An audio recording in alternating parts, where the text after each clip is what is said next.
Hello, and welcome to our first presentation on meeting agendas. My name is Jim Coles, and I'm the Executive Director of Columbus Area Labor Management Committee. And I'm Meredith Porterfield, Program Manager for Columbus Area Labor Management Committee. In this first presentation on meeting agendas, we want to talk about how to structure your agenda, some things that you should do to help use your agenda to prepare for meetings, and ways to use that agenda to help make your meetings run more efficiently. The first thing we're going to talk about is the purpose of an agenda. An agenda helps to provide some organization or structure to your meetings. It also helps to let people know just exactly what's going to be discussed. And it can be a reminder for action items that need to be completed. If people are assigned certain action items, it can remind them that they need to do them before the meeting.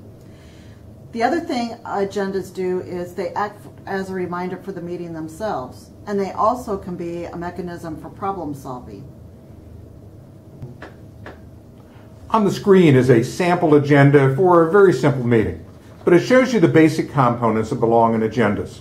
We start with a header that tells the name of the committee or the group that's meeting, the date, time, and location of the meeting, which will help also to serve as a reminder for people, and identifies the items that are going to be on the agenda. For this group, the first item on the agenda was the approval of the minutes from a previous meeting. You may choose to do that, or you may have another process used to approve minutes, whatever way works best for your committee. This also shows the recording of a scribe or a note taker for the meeting, so that if you don't have a permanent person taking minutes for your meeting, you can select your person at this time. The opening and first items of the meetings could involve presentations by guests who are coming to your meetings. That way they can come, give their information, provide whatever detail they have to give you, and participate in discussion about that particular item without having to sit through the entire meeting waiting for their turn. Other informational presentations can be done at the beginning of the meeting so that people who arrive late won't miss out on more substantive content in later items, and it might also encourage them to get there on time. Now, it is possible to add other items to the agenda after the meeting has begun. However, we recommend against that because usually these items that are added can't be resolved during that meeting. There may not be sufficient time, or members of the team may need more time to go out and gather information relevant to that item. So you can add items, but just realize they may not get completed during that meeting. The last item that's normally on an agenda are parking lot items, or we call them future agenda items. These are items for groups to talk about at a future date.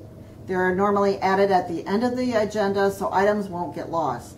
It provides a specific date when groups want to talk about those items. It could be items associated with a current agenda item, or it could be items that just need some follow-up. For example, if a group had done some problem solving in the past, they might want to come back and revisit the problem that they worked on.